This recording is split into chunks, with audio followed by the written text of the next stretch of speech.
자, 이번 시간도 남북한 중학교 역사 교과서를 통해서 남북한에서는 고조선을 어떻게 교과서에 서술하고 가르치고 있는지를 계속 살펴보겠습니다. 남한에서 사용하는 교과서에서 특징은 이 단군을 지운다 그랬죠. 그러면 아주 위만을 갖다가 아주 대단히 강조를 합니다. 그래서 사실상 남한의 강단사학계, 남한의 식민사학 단군조선은 부인하고 위만조선부터가 사실상 국가였다 라고 하는 그런 인식을 가지고 있기 때문에 위만을 강조하는 거예요. 그래서 한번 지금 남한 교과서에서 위만의 등장과 고조선의 발전에 대해서 뭐라고 쓰고 있는지 한번 읽어보겠습니다. 청동기 시대 농경문화를 배경으로 성립한 고조선은 철기문화를 수용하면서, 또 이렇게 수용이죠. 옛날에는 뭐라고 썼냐면 위만이 중국에서 철기문화를 가져왔다 이렇게 써놨어요. 수용했다. 이 말은 뭐냐면 지난 시간에 청동기에 대해서 설명할 때 청동기가 전파됐다라고 남한 교과서가 쓰고 있다 그랬죠. 청동기로 우리가 만든 게 아니라 중국에서 전파한 겁니다. 철기도 그 청동기 문화에서 발전해 갖고 철기 문화가 된 게 아니라 중국에서 수용했다는 거예요. 그러니까 우리 민족은 역사 발전 능력이 없다, 문화 창조 능력이 없다라고 하는 조선총독부의 한국사 정체성론을 그대로 지금 따르고 있는 겁니다. 철기 문화를 수용하면서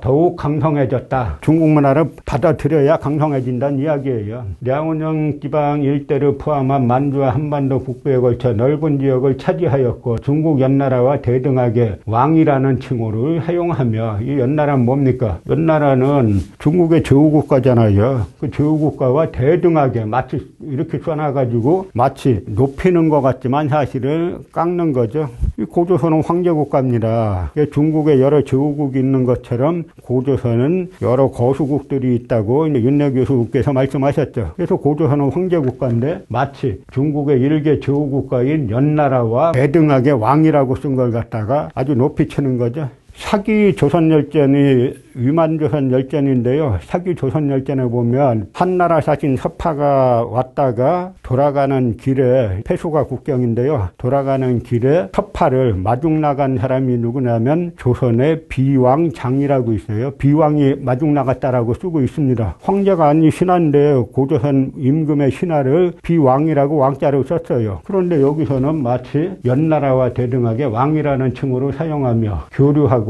경쟁하였다. 이처럼 세력을 확장해 가던 고조선은 기원전 4세기 무렵 연나라의 침략을 받아 서쪽 지역의 영토를 잃기도 하였다. 이게 이제 연나라 진계로부터 서쪽 영토를 잃었다는 건데요. 너무 좋아하는 구절이에요. 남한의 강단사학자들이 드디어 연나라 장교 진계가 고조선의 천리를 빼앗았네. 그러니까 옛날에 뭐라고 썼냐면 고조선을 갖다가 남한 국사학계의 터두라는 이병도 씨는 평안남도에 있던 작은 소국으로 썼어요. 그런데 사기 흉노열전이나 삼국지에 보면은 뭐라고 되어 있냐면 진계가 고조선을 공격해가지고 강역을 천리, 이천리를 뺏었다라고 나와요. 평안남도 일대 다 합쳐봐야 얼마나 돼요? 500리밖에 안 되죠? 그런데 천리, 이천리를 뺏었다고 나오는데도 고조선은 그냥 평안남도 일대야 주장하다가 한중 수교 이후로 직접 중국 방문해 보니까 만주 하복성 일대에서 고조선 유물이 막 쏟아져 나오는데 거기까지는 차마 인정 못하고 요아까지는 우리가 한번 인정해볼까 하고 지금 그러고 있는 중이에요. 기원전 3세기 말경 중국에서는 왕조가 바뀌면서 혼란이 일어났다. 이때 중국 변경 지역에 살던 위만이 무리 1000여 명을 이끌고 고조선으로 들어왔다. 고조선의 준왕은 위만에게 서쪽 국경 부근의 땅을 다스리게 하였는데 세력을 키운 위만은 준왕을 몰아내고 왕위에 올랐다. 기원전 194년 위만이 이끄는 고조선은 철기문화가 한층 발전하였고 영토가 더욱 넓어졌다. 또 한반도 남부의 여러 나라, 중국의 한나라 사이에서 중개무역을 하여 많은 이익을 얻었다. 여기서 이 문장은 여기까지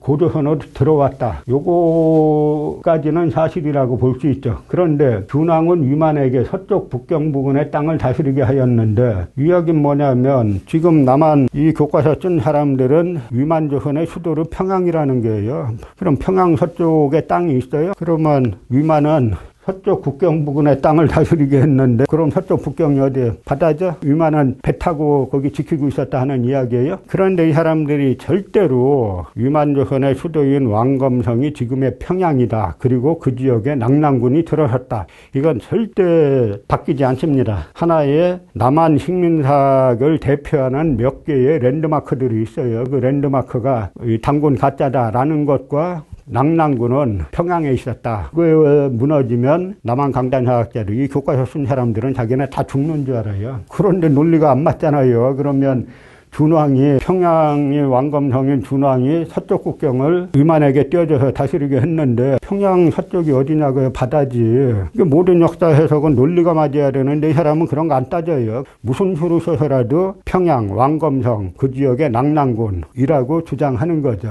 반면에 이제 북한 학교에서는 왕검성을 둘로 본다 그랬죠. 하나는 평양으로 보고 하나는 요동반도로 보는데 낙랑군도 평양이 아니라 요동반도에 있다라고 이제 보고 있는 겁니다. 우리나라 학생들이 다 국사를 암기 과목으로 생각하잖아요. 암기 과목으로 생각하는 이유가 주체가 없어요. 우리나라 교과서는 그게 없어요. 여기 한번 보세요. 동검을 잔뜩 써놨는데요. 이 동검을 뭐라고 썼는지 한번 보세요. 오르독스식 동검, 괄호하고 흉노족, 스키타이 청동기 문화, 오르독스 박물관 호장, 검의 몸통과 자루가 하나로 주조되었고 자루에 동물 모양의 장식이 많이 보인다. 비파형 동검, 경북 상주, 충남 부여출도, 한반도와 요동에서 출토되며 손잡이와 검날이 분리된 조립식으로 만들어졌다. 다른 동검에 비해 아연을 많이 넣어 단단하고 칼날 중간에 돌기가 있어 파괴력이 컸다. 이게 뭐가 빠졌어요? 어느 나라 거냐 하는 게 빠졌죠. 비파형 동검은 다른 말로 고조선식 동검이라고도 하죠. 그러면 비파형 동검은 고조선식 동검이다 라고 하면 외우기 쉽잖아요. 안 써요. 땅속에서 그냥 뭐 나오는 걸로 생각하는지 주인공이 없어요. 더 웃기는 게 뭔지 아세요?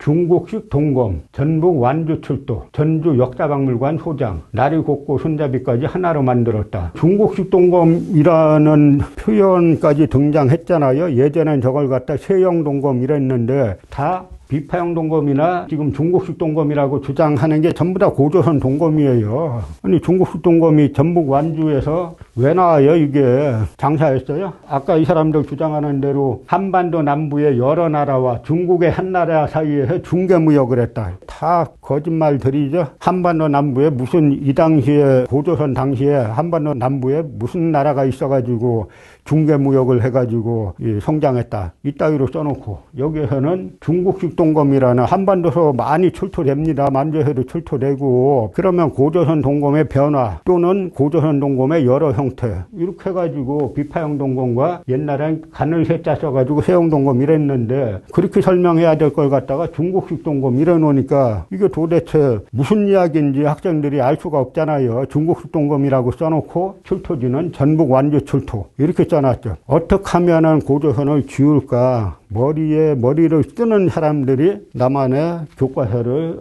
서술하고 있는 겁니다. 여기에 또 보세요. 고조선의 문화범위 해가지고 고조선식이 한반도와 만주 지역은 문화적으로 연결되어 있었다. 고조선의 중심지에 대해서는 요동 중심설과 평양 중심설, 요동에서 평양으로의 이동설 등이 있으나 정확한 영역과 위치는 알 수 없다. 뭐냐면 문화범위 고조선의 강역이라고 써야 될 것 같다가 강역을 만주까지는 우리가 못 써주지. 그러니까 그냥 유적 유물은 많이 나오지만 여기 보면 자기네 그린 걸로도 여기까지 이게 나오잖아요. 유적들이. 그럼 고조선 강역이라고 쓰면 되는데 유물 많이 나오는 거 설명을 어떻게 할까요? 그럼 그거 그냥 문화영역이라고 쓰자. 이런 발상해가지고 어떻게 하면 머릿속에 고조선을 지울까? 어떻게 하면 우리 역사를 지울까? 밤잠을 안 자가면서 연구하는 사람들이 쓰는 교과서로 우리 학생들이 지금 얼마 전에 미국의 한 경영대학원에서 발표한 국력 순위가 어떻게 됩니까? 한국이 6위라 그러죠? 미국, 중국, 러시아, 그 다음에 영국, 독일 다음에 한국이라 그러죠? 지금 이런데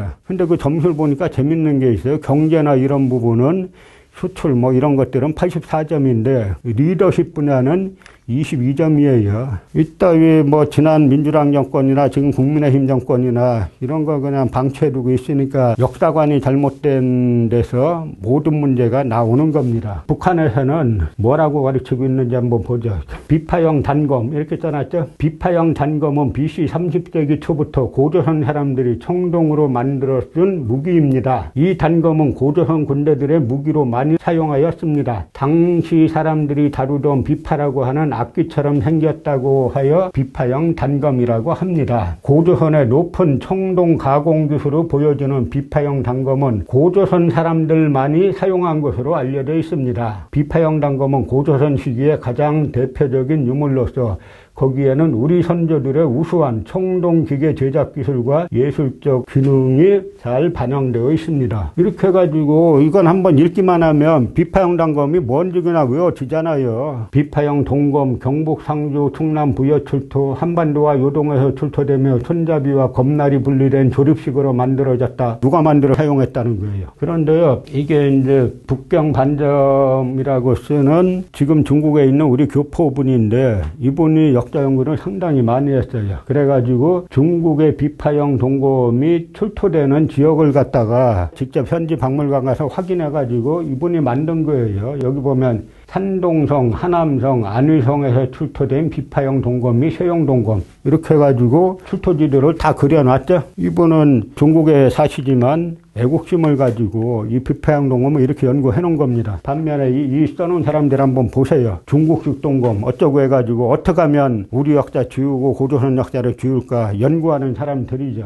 보면은 북한의 역사 자료 해가지고 비파형 단검 길이 30 내지 50cm 정도의 청동 무기이다. 검날은 양쪽이 다 날이 섰으며 독특한 모양을 갖추고 있다. 검날과 검자루 맞추기로 되어 있다. 이렇게 이제 써놓고 비파형 단검이라고 써놨는데요. 북한에서는 이제 비파형 단검이 BC 30세기 때 이미 출토가 되고 있고 고조선만이 사용했던 단검이다 라고 해가지고 비파형 단검이 주로 출토되는 지역은 바로 이제 고조선의 강역이다 라고 이제 말하고 있는 거를 알 수가 있습니다.